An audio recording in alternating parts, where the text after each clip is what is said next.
Olá, eu sou o professor Lucas Neto. Sejam bem-vindos a mais um programa Escola Bíblica no seu lar. Hoje nós vamos estudar a lição de número 4, que tem como título A construção do templo enfrentou oposição. Introdução da lição. Jesus disse: Tenho-vos dito isto, para que em mim tenhais paz. No mundo tereis aflições, mas tende bom ânimo, eu venci o mundo. Nesta lição, conheceremos o desânimo dos israelitas quando pararam a reconstrução do templo.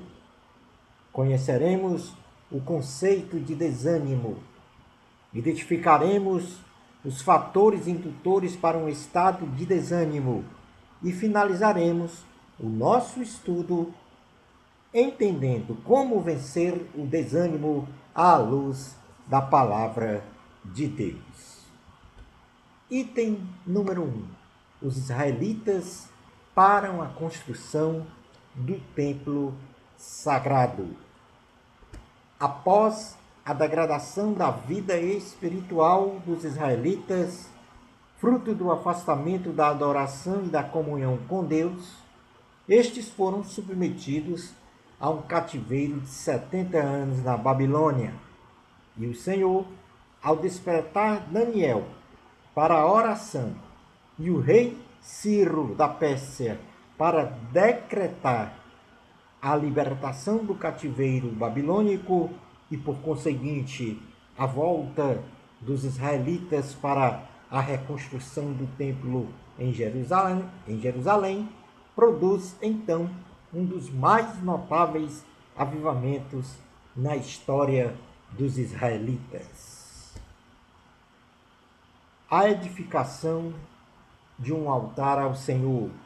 Zorobabel, governador de Judá, e Josué, sacerdote, e seus demais companheiros edificaram um altar ao Senhor no mesmo lugar em que houvera sido construído antes no antigo templo, e ofereceram então holocaustos e sacrifícios conforme a lei de Moisés, e restabeleceram as festas das barracas e da lua nova. Esta etapa, este acontecimento está registrado no livro de Esdras, capítulo 3, versículos 1 ao 6, do qual nós já fizemos leitura em lições anteriores. Como segundo acontecimento para a reconstrução do templo, é a reconstrução do templo do Senhor propriamente dita. Zorobabel e Josué, os levitas e os demais israelitas começaram a reconstruir o templo do Senhor com seus próprios recursos, e ao lançarem na vala os alicerces do templo, muitos começaram a gritar de alegria, e outros que conheceram o primeiro templo construído pelo rei Salomão choravam, vislumbrando o início da reconstrução da casa de Deus. Este acontecimento está registrado no livro de Esdras, capítulo 3, versículos 7 ao 13, cujo texto já fizemos leitura em lições anteriores. O terceiro acontecimento na reconstrução do templo do Senhor se reporta aos samaritanos, que se oferecem para ajudar na reconstrução do templo do Senhor. Os samaritanos se achegam a Zorobabel, governador de Judá, se oferecendo para ajudá-lo na reconstrução do templo, com o pretexto de que também queriam adorar a Deus e sacrificar holocaustos ao Senhor.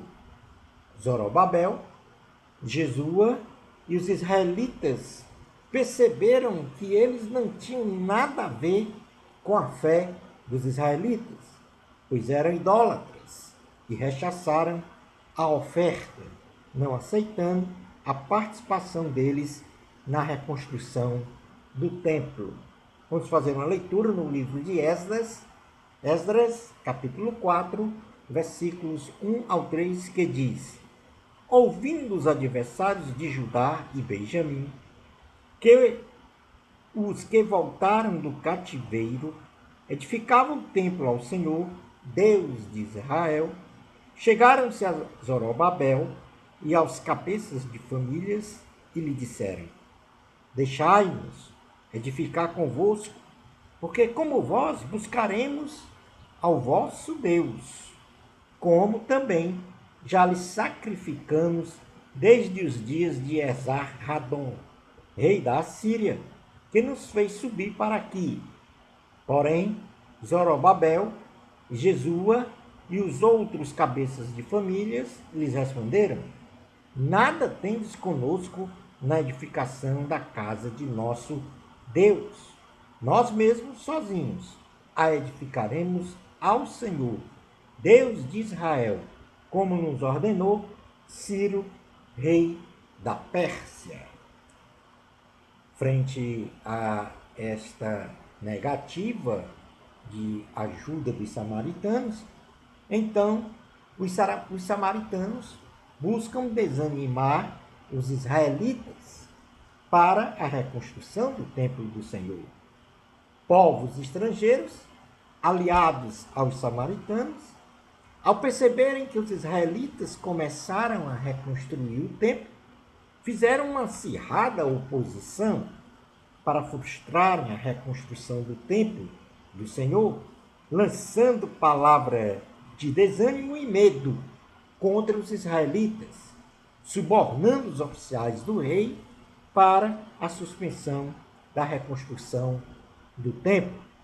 Esdras registra este acontecimento no capítulo 4, versículos 4 e 5, que diz: Então as gentes da terra desanimaram o povo de Judá, inquietando-o no edificar.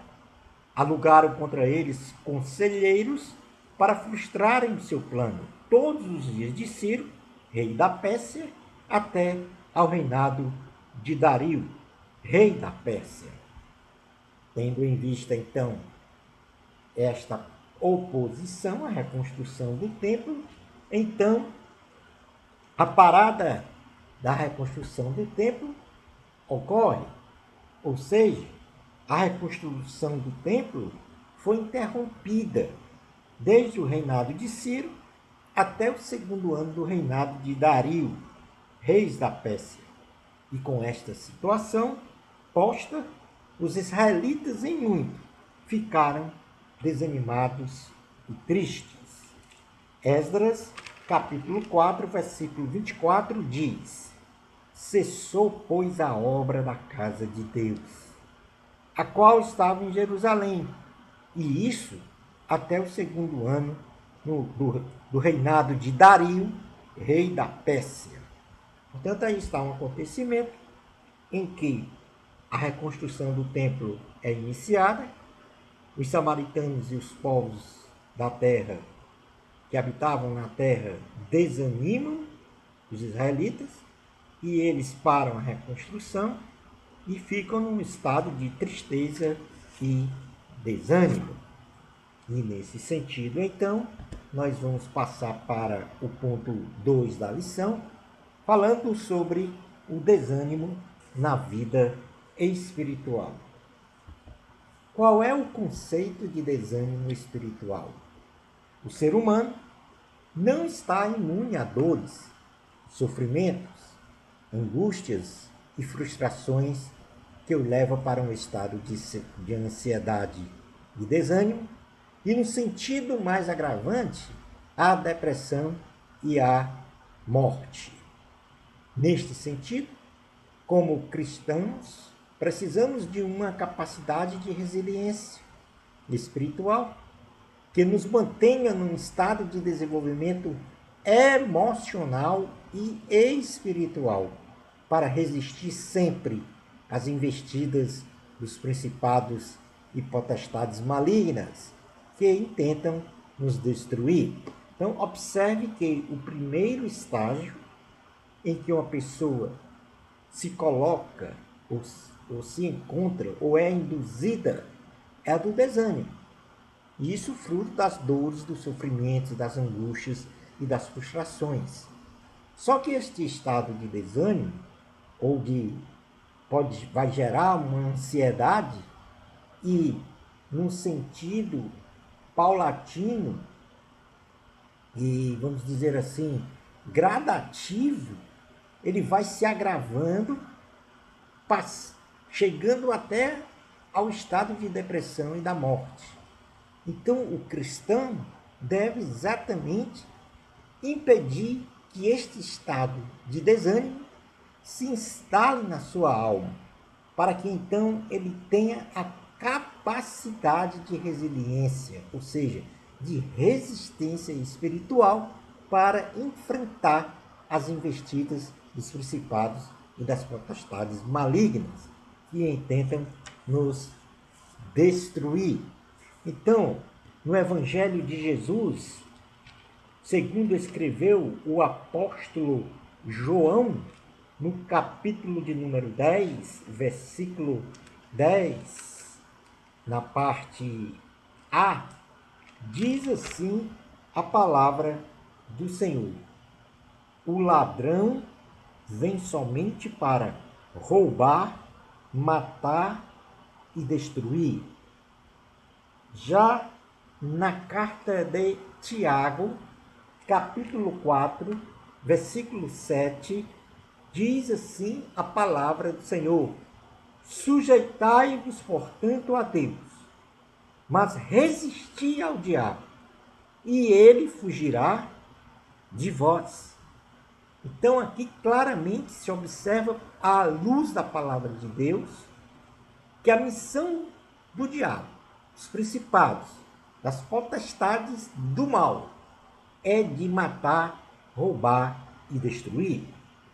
Mas, ao mesmo tempo, como antídoto dessa intenção do maligno, o cristão deve se sujeitar a Deus, conforme diz Tiago em sua carta. Sujeitar a Deus e resistir ao diabo, e ele fugirá de vós. Ou seja, nós, cristãos, temos que ter uma capacidade de resiliência espiritual, de resistência espiritual, porque assim nós vamos nos sujeitar a Deus e resistir ao diabo, e ele vai fugir de nós. E esta capacidade de resiliência, ela é suportada pelo que diz em Efésios, o apóstolo Paulo registrou na carta aos Efésios, no capítulo de número 6, versículo 12, que diz: porque a nossa luta não é contra o sangue e a carne, e sim contra os principados e potestades, contra os dominadores deste mundo tenebroso, contra as forças espirituais do mal nas regiões celestes. E aí, o apóstolo Paulo nos diz que nós devemos, então, ter em mente que a nossa luta não é uma luta de força humana, mas contra os principados e as potestades do mal. E Tiago diz que nós temos que nos sujeitar a Deus e resistir ao diabo para que ele fuja de nós. Vamos então agora para o item 3 da lição, que vai falar sobre os fatores indutores para um estado de desânimo. Ou seja, o que é que nos causa desânimo? Em primeiro lugar, as adversidades. Nossa jornada de vida, melhor dizendo, é muito dura, pois enfrentamos muitas adversidades de toda ordem para a mantença de nossa vida social, biológica, emocional e espiritual. Apesar dos problemas que passamos, Não podemos nos desanimar, entregar os pontos, como fizeram os israelitas quando foram desanimados pelos samaritanos, pelos povos estrangeiros e pararam a construção. Então jamais devemos entregar os pontos. Jamais devemos estar num estado de desânimo. Jamais devemos nos deixar vencer pelo medo, pela fadiga física e mental.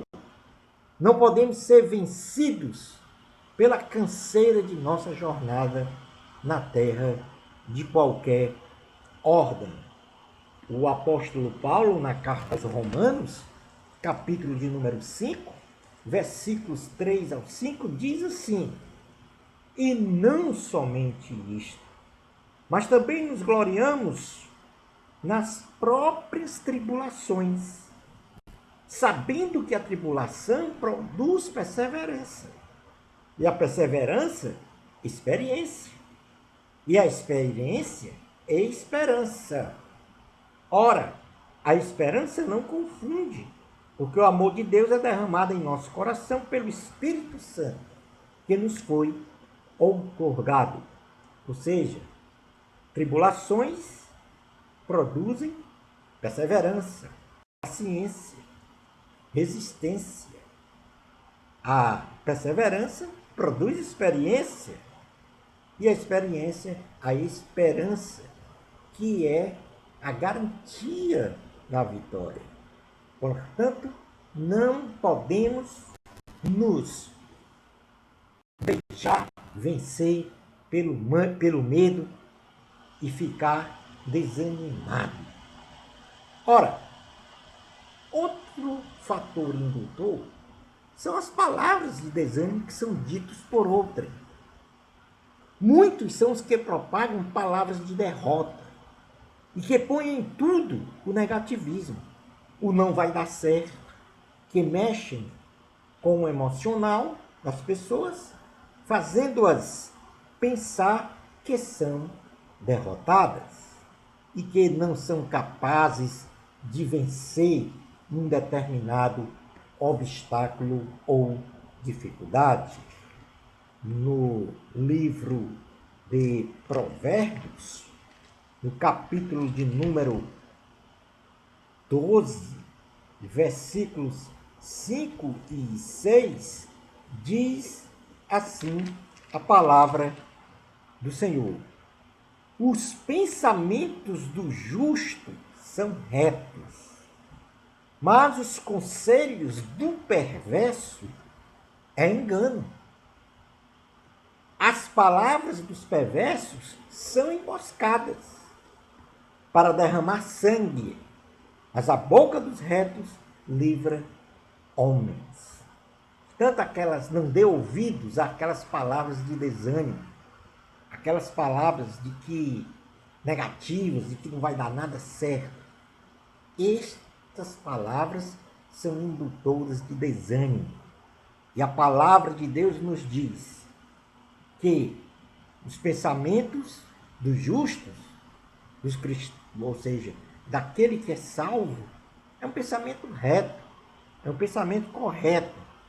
Mas os conselhos dos perversos é engano.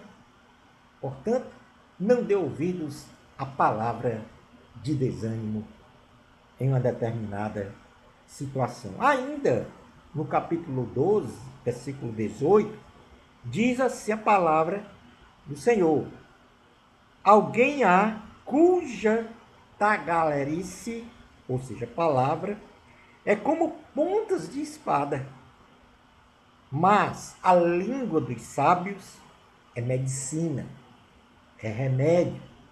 A língua dos sábios é solução, enquanto a dos injustos, dos perversos, dos insensatos, dos pessimistas são pontas de espada. Cuidado com as palavras de desânimos proferidas por outrem. Terceiro fator indutor é o desespero. O desespero é o estado que nos tira a condição de raciocinar. de buscar as possíveis soluções para os nossos problemas. O desespero, ele nos tira a capacidade de agir ou agir impulsivamente. A sobriedade, a calma e o equilíbrio emocional são antídotos para enfrentar uma situação desfavorável. No livro de Salmos, no Salmo de número 27, diz assim a palavra do Senhor, no versículos 1 ao 3. O Senhor é a minha luz e a minha salvação. De quem terei medo? O Senhor é a fortaleza da minha vida. A quem temerei? Quando malfeitores me sobrevêm para me destruir, meus opressores e inimigos, eles é que tropeçam e caem. Ainda que um exército se acampe contra mim, não se atemorizará o meu coração. E se estourar contra mim a guerra, ainda assim terei confiança. Diante de toda e qualquer situação aflitiva, não entremos num estado de desespero. Não entremos nos conselhos feitos por palavras de desânimo, ou carregados com palavras de desânimo. E muito menos estejamos desesperados num estado de total desespero. Sejamos sóbrios, equilibrados, tendo a nossa confiança no Senhor, que o nosso coração não fique atemorizado, porque confiamos num Deus que é a nossa luz e a nossa salvação. Ele é a nossa fortaleza. Então, não há nada para que venhamos a temer. Um quarto e último fator que induz, que é indutor do desânimo, é a inércia diante dos problemas. Não podemos ficar esperando os milagres acontecerem, sem nada fazer. A decisão humana é indispensável para o milagre acontecer, seja através da oração, do jejum, da leitura da palavra de Deus, da fé, da esperança, do louvor, da adoração. Ou seja, Deus age, mas também é preciso que o cristão se achegue ao trono da graça para ali receber as bênçãos de Deus, receber maturidade espiritual e resistir às forças malignas. No livro de Provérbios, capítulo de número 13, versículos 14 ao 16, diz assim a palavra do Senhor: o ensino do sábio é fonte de vida, para que se evitem os laços da morte. A boa inteligência consegue favor, mas o caminho dos pérfidos é intransitável. Versículo 16. E aqui está o versículo chave, para não sermos inertes diante dos problemas. Todo prudente procede com conhecimento, ou seja, age com conhecimento, mas o insensato espraia a sua loucura. No item 4 da lição, vamos, à luz da Bíblia, entender como vencer o estado de desânimo. E o primeiro ponto é não ter medo de gigantes, porque Deus é conosco, como foi com Davi e como foi com Josué.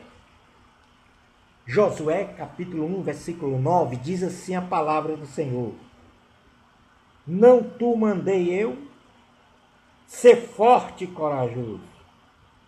Não temas, nem te espantes, porque o Senhor teu Deus é contigo, por onde quer que andares. Seja na bonança ou na tempestade, Deus é conosco. Deus é contigo, por onde quer que andares.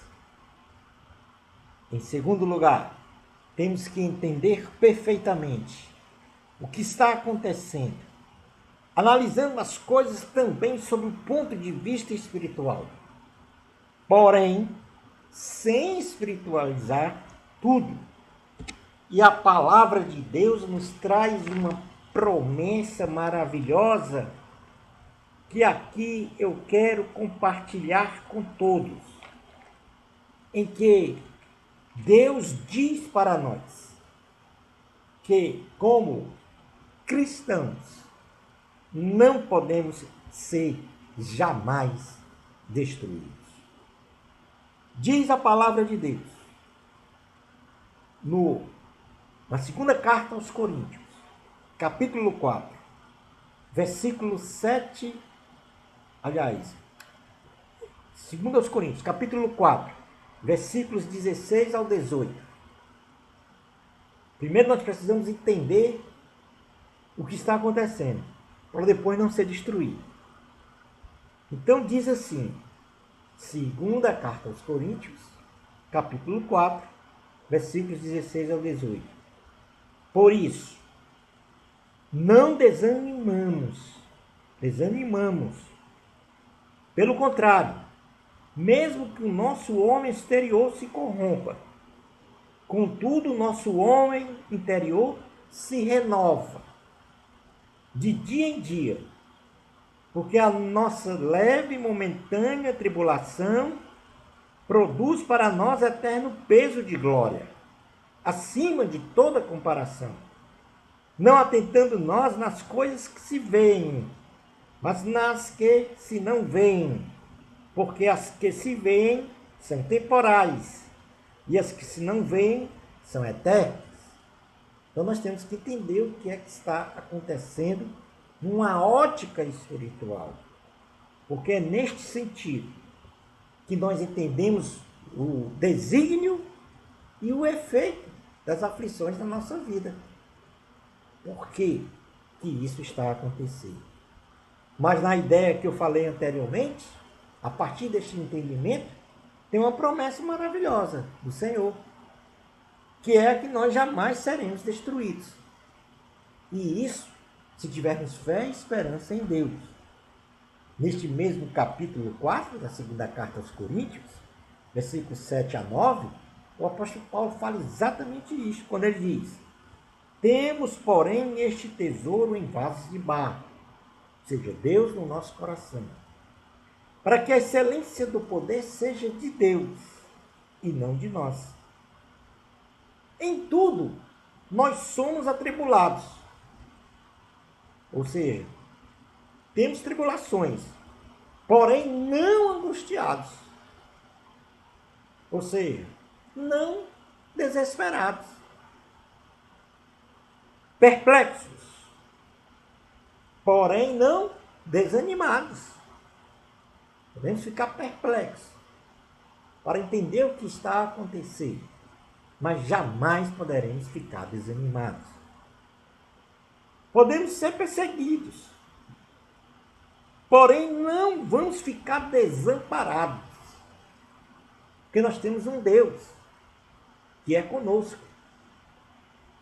Como foi falado para Josué, Deus é contigo. Como agora está sendo falado para você, Deus é contigo.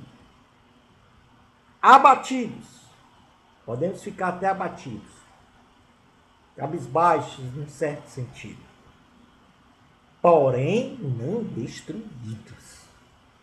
Aqui está a grande promessa do Senhor a todos nós que louvamos, que temos a fé em Jesus Cristo, nós podemos ficar abatidos, mas não destruídos. E, portanto, eu vou fazer uma nova leitura deste texto. Porque é o poder que vem de Deus em nós. Diz assim, segunda carta aos Coríntios, capítulo 4, versículos 7 ao 9. Grave isto em seu coração. Temos, porém, este tesouro em vasos de barro, para que a excelência do poder seja de Deus e não de nós. Em tudo somos atribulados, porém não angustiados, perplexos, porém não desanimados, perseguidos, porém não desamparados, abatidos, porém não destruídos. E por último, como vencer o desânimo, nós temos que orar sem cessar. É a arma espiritual perfeita para aniquilar as obras do maligno. Na primeira carta aos Tessalonicenses, capítulo 5, versículo 17, diz assim a palavra do Senhor: orai sem cessar. Na carta de Tiago, capítulo 5, versículo 16, diz: confessai, pois, os vossos pecados uns aos outros, e orai uns pelos outros, para serdes curados. Muito pode, por sua eficácia, a súplica, a oração do justo. Vou repetir essa última parte do versículo. Muito pode, por sua eficácia, a oração, a súplica do justo. Concluindo a nossa aula de hoje, o desânimo nos leva à desesperança, que é o ato de perder a esperança de se atingir um alvo predeterminado. De outro modo, o ânimo nos leva à esperança, que é o ato de esperar o que se deseja. Nosso ânimo, nossa esperança está em Deus. Confia no Senhor e tudo Ele fará. Lembro agora da saudosa pastora Dona Nilza, que proferia sempre nas suas palestras, nas suas pregações, o seguinte ensinamento: quem para no meio do caminho não chega a lugar nenhum. Bênçãos espirituais de Jesus para você. Amor a Cristo. A glória é de Deus. Até no nosso próximo programa, Escola Bíblica no seu lar, se Deus permitir.